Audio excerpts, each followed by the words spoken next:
I wasn't going to cover the Lindsay Clancy case. The opinions surrounding this case are incredibly strong. And somewhere along the way, conversations about 3 dead children and a devastated family became divided into sides. But after watching this trial, I think there's a conversation worth having. And it isn't about telling you what to believe. Lindsay Clancy is on trial for the deaths of her 3 children, Cora, Dawson, and Callan. The Commonwealth says she intentionally killed them.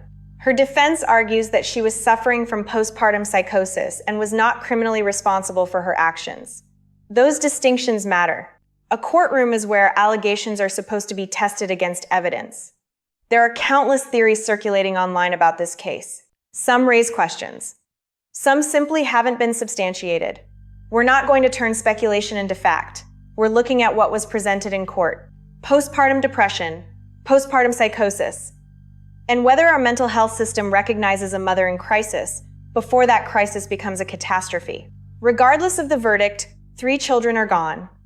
If there were opportunities to recognize an emergency sooner, that is a conversation worth having. Friday, the defense rested after calling its most important witness, Dr. Philip Resnick, who evaluated Lindsay Clancy.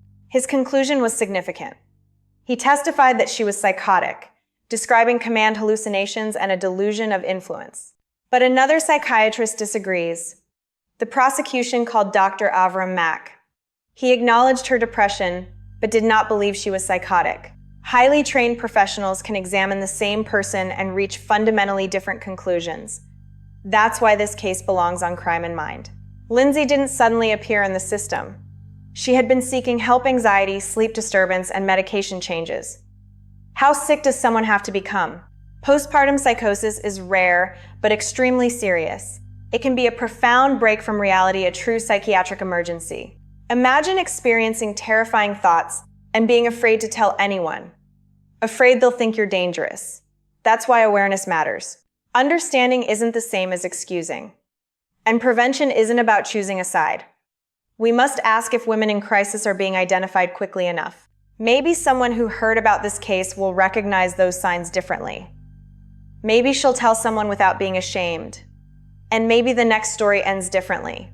Cora, Dawson, Callan. Let their names be why we start listening sooner. This is Crime in Mind, where we don't just ask what happened. We ask why.